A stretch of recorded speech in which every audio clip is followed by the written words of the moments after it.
Bonjour, nous sommes le lundi 24 juin 2024 et nous allons parler des législatives qui se rapprochent à grands pas puisque le premier tour aura lieu à la fin de cette semaine, le 30 juin.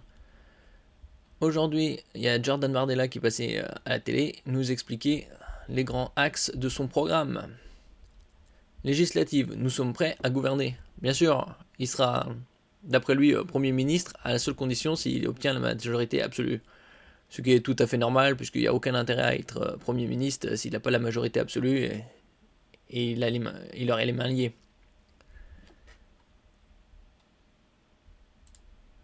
À peine commencée, la campagne des législatives entre ce lundi 24 juin dans sa dernière semaine. Poussé par les sondages mais accusé de reculer sur des mesures, Jordan Bardella a dévoilé en fin de matinée les grands axes du programme du RN lors d'une conférence de presse. Nous sommes prêts à gouverner, a assuré ce lundi 24 juin Jordan Bardella, chef de file du Rassemblement national, lors d'une présentation de son programme pour les élections législatives, à Paris, en présence de Marine Le Pen, Sébastien Chenu et Éric Ciotti. Je le dis solennellement à nos compatriotes, le Rassemblement national est aujourd'hui le seul mouvement à pouvoir mettre en œuvre dès maintenant et raisonnablement les aspirations clairement exprimées par les Français. En 3 mots, nous sommes prêts, a affirmé celui qui aspire à devenir Premier ministre à l'issue du scrutin des 30 juin et 7 juillet. Bon, on verra déjà à la fin de la semaine quel sera le score du RN ainsi que du taux de participation. Puisque il y a quelques semaines, le 9 juin, il y avait les élections européennes et le taux de participation était très faible puisqu'il était à peine au-dessus des 50%, il était à 51,5%. Pour les élections législatives, je table plus dans les 60, 63, 65%, voire peut-être 70 au max. Et encore, c'est vraiment optimiste. Et donc, est-ce qu'il obtiendra 51%? C'est très très peu probable. Parce qu'il n'y a pas assez de personnes de leur côté. D'après les sondages, ils sont aux alentours de 36 à 37%. Bon, ça dépend des sondages, bien sûr. Mais ils seraient dans ces eaux-là. Et ils seraient devant le nouveau Front Populaire, qui est aux alentours de 28-29%. Priorité au pouvoir d'achat. Jordan Bardella annonce agir par étapes, avec d'abord une gestion des urgences, puis le traitement des réformes. La gestion des urgences, il n'y en a que des urgences. Hein, tout ce qui est infrastructure, inflation et autres. Pour le candidat aux législatives, l'urgence porte notamment sur le fait de redonner de l'oxygène économiquement aux Français, notamment en renouant avec les prix français de l'électricité et la baisse des taxes. Sur le volet sécurité, Bardella entend mettre fin à l'excuse de minorité et instaurer des peines minimales. Oui, récemment, il y a eu des vidéos qui ont tourné sur les réseaux où deux merdeux ont incendié une école primaire, je crois. Le chef de file du RN promet également la suppression du droit du sol, dans l'optique d'une meilleure maîtrise de l'immigration. Il indique aussi que les postes stratégiques dans la diplomatie et l'armée seront réservés aux Français. Le Rassemblement national souhaite empêcher les personnes avec une double nationalité d'occuper des emplois extrêmement sensibles dont la liste sera définie par décret. Bon, ça, c'est tout à fait normal que les postes stratégiques soient réservés aux seuls nationaux et que les binationaux n'aient pas à occuper ces postes. Bon, il y aura peut-être certainement une exception pour certains binationaux. Hein.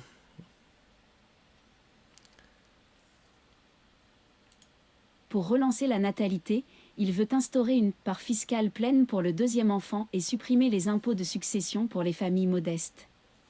Big Bang de l'autorité à l'école.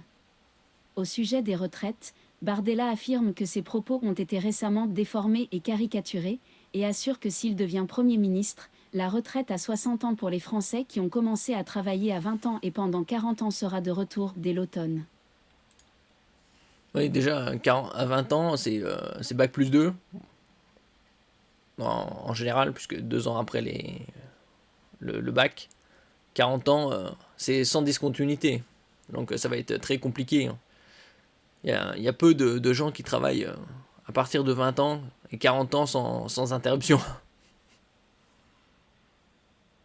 En matière d'éducation, Jordan Bardella a aussi affirmé vouloir un Big Bang de l'autorité à l'école dès la rentrée de septembre, avec l'interdiction des portables aux élèves, le vouvoiement obligatoire aux enseignants et la poursuite de l'expérimentation de l'uniforme.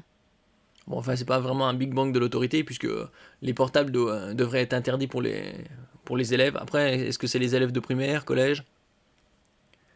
Bon, probablement pas lycée.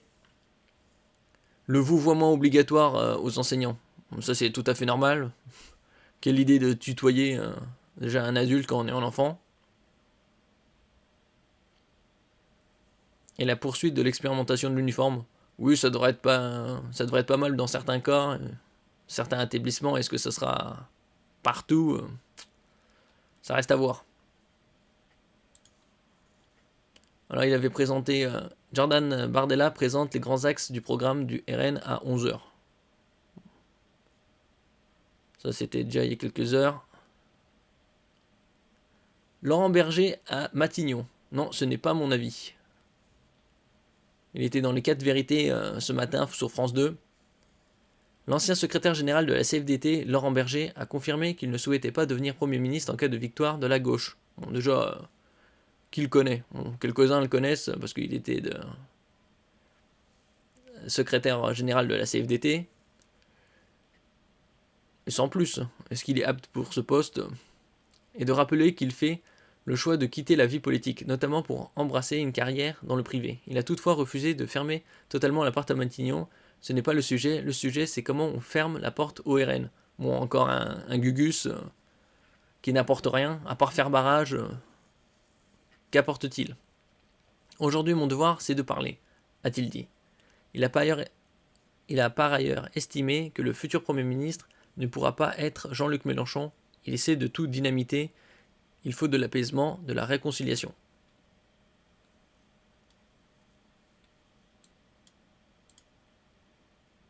C'est une option qui est sur la table. Non. Non. Non, je vais être très clair. J'ai fait le choix de me retirer de la vie publique. J'y reviens subrepticement parce qu'il y a cette situation.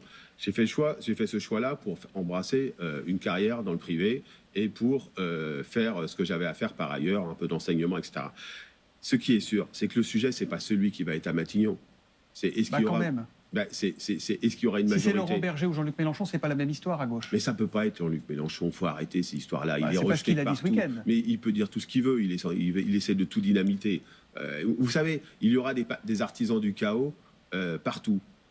Ce qu'il faut, c'est de l'apaisement, de la réconciliation et la capacité à se parler et à passer des compromis. C'est ça, comme ça. En tout cas, vous, ce matin, vous fermez la porte définitivement à Matignon? Mais c'est pas le sujet, si, en fait. Le sujet. Non, c'est pas le sujet. C'est ça dont on crève. Excusez-moi de le dire comme ça. On crève de personnalisation. On essaie de trouver la course de petits chevaux et la personne qui arrivera à l'écurie le premier. C'est pas le sujet. Le sujet, c'est comment on évite le Rassemblement national. Et si je parle aujourd'hui, c'est simplement parce que, vu mon expérience, vu ce que j'ai porté avec d'autres les dernières années, eh bien tout simplement, j'avais envie de dire aux salariés, ne faites pas cette erreur. J'avais envie de dire aux citoyens, ne faites pas cette erreur d'aller vers le Rassemblement national. Je vais vous poser ma question différemment. Vous n'iriez pas forcément par envie, mais est-ce que vous pourriez y aller par devoir le moment venu? Mon devoir aujourd'hui, mon devoir, c'est de parler, et je peux vous assurer une chose, c'est que ma vie telle qu'elle est aujourd'hui, y compris professionnelle, c'est une vie qui me satisfait, et je suis très bien là où je suis. Ce que je veux, c'est ne pas vivre dans un pays qui serait gouverné et présidé par le Rassemblement national. Juste pour la forme, Raphaël Glucksmann, il vous en avait parlé avant de lancer votre nom comme ça ou pas? Il m'en avait parlé, je ne lui avais pas forcément dit que j'étais d'accord, évidemment. Et après, il le présente en disant « j'ai une idée », c'est son idée. Mais ce n'est pas la vôtre en tout cas. Ah, c'est pas mon envie, vous l'avez compris. Ouais, bon. Après, Marion Maréchal, j'irai là où je suis utile. Qui avait voté un rassemblement Reconquête RN pour augmenter les chances de triomphe de la droite. Je comprends en effet cette déclaration pour une raison simple, c'est que déjà, vous le savez, gouverner en situation de cohabitation n'est pas la chose la plus aisée, indéniablement, surtout au regard de la situation qui est celle de notre pays. Ce ne serait pas un refus de prendre ses responsabilités? Non, je crois que c'est la promesse faite aux Français de n'agir que dans les meilleures conditions possibles. Or, il sait très bien qu'en situation de cohabitation avec une majorité relative, il ne serait pas en mesure de pouvoir tenir les engagements qui ont été les siens auprès des Français. Donc, je crois que c'est aussi une façon légitime d'appeler les Français Français à donner une majorité absolue, ce que je souhaite également à ce bloc national. Est-ce qu'en cas de victoire de ce bloc national, vous pourriez être une ministre dans le gouvernement Bardella? Écoutez, la question s'est pas posée. Moi, je n'ai rien demandé, je n'ai rien négocié. Tout ce que je peux vous dire et le seul souhait que je peux exprimer, c'est qu'il faut, au regard de la situation de ce pays, prendre les personnes les plus compétentes et les plus expérimentées qui soient. Voilà. Et donc, de ce point de vue-là, je n'ai pas la prétention nécessairement d'en faire partie. S'il y a des meilleurs profits, qu'ils soient pris. Et voilà, Et si vous j'irai pensez là que où vous je pouvez suis servir, utile. vous irez. Oui, j'irai là où je peux être utile, comme je l'ai toujours fait, bien évidemment, pour faire vivre aussi le courant que nous Quel est le incarnons à dossier droite. qui vous intéresserait le plus, lequel vous sentez le plus Non, mais légitime? si vous voulez, une fois de plus, j'ai pas des prétentions particulières et je n'ai pas exprimé de souhait particulier. Donc, j'irai là où je suis utile et une fois de plus, je m'effacerai devant les personnes les plus compétentes qui doivent être mises là où elles doivent être mises. Et j'espère que voilà, la meilleure équipe sera choisie. Je n'en doute pas d'ailleurs parce que notre pays l'impose, la situation de notre pays l'impose. Ouais, plus que jamais. Surtout avec 7 ans de Macronie. Et si ça continue encore 3 ans, ça fera une décennie. Avant de partir, il mettra une pierre tombale.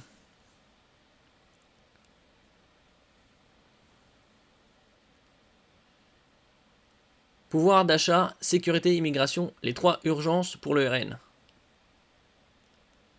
Ouais, sécurité, immigration, c'est un peu lié quand même. Jordan Bardella assure que l'urgence, si le RN arrive au pouvoir, est de redonner de l'oxygène aux Français. Au menu, renouer avec les prix français de l'électricité et baisser les taxes. Sur la sécurité, deuxième urgence, Jordan Bardella annonce l'instauration de peines minimales et de peines planchers qui permettront de casser la récidive. Sur l'immigration, troisième urgence, le RN entend notamment supprimer le droit du sol.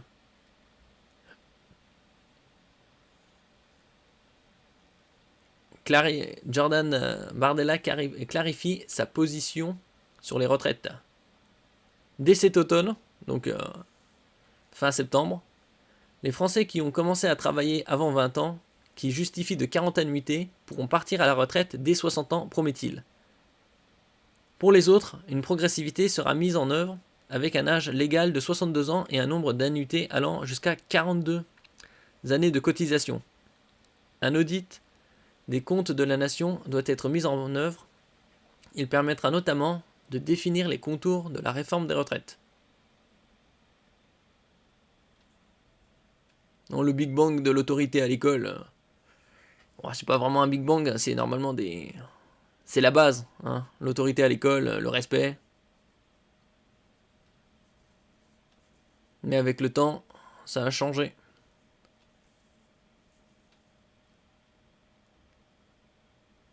Bardella sera extrêmement vigilant face aux tentatives d'ingérence de la Russie. Oui, ils le disent tous. Hein. Chacun tire de son côté. Jordan Bardella a assuré ce lundi, en répondant aux questions des journalistes, qu'il serait extrêmement vigilant face aux tentatives d'ingérence de la Russie s'ils accédaient au pouvoir. Je considère la Russie comme une menace multidimensionnelle, en 3D probablement, à la fois pour la France et pour l'Europe. La Russie conteste aujourd'hui des intérêts français depuis plusieurs mois. Oui, enfin la France aussi soutient, l'État français soutient l'Ukraine, hein. Enfin plus Zelensky et sa clique. Plusieurs années sur nos zones d'influence historique en Afrique. Oui, enfin l'Afrique non plus n'est pas chasse gardée. Hein. En mer Noire, oui, voilà, faut pas. C'est plus une région d'influence russe qu'autre chose.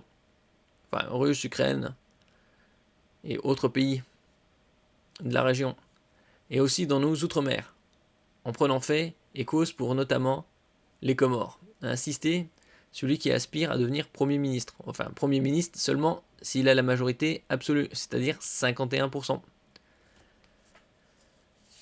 Bardella souhaite comme Attal la présence de Mélenchon. Bardella a indiqué ce lundi qu'il souhaitait que Jean-Luc Mélenchon vienne débattre mardi sur TF1 face à lui et Gabriel Attal, en faisant observer que l'invitation de la chaîne avait été faite au candidat au poste de Premier ministre. Gabriel Attal a lui aussi fait savoir qu'il souhaitait la présence du leader de la France insoumise, lequel a décliné. Le nouveau Front populaire, NFP, sera représenté par le coordinateur de LFI, Manuel Bompard, mardi sur TF1, puis par le patron du PS, Olivier Faure, jeudi sur France 2. Bon. Dernière ligne droite avant le premier tour, ce 30 juin.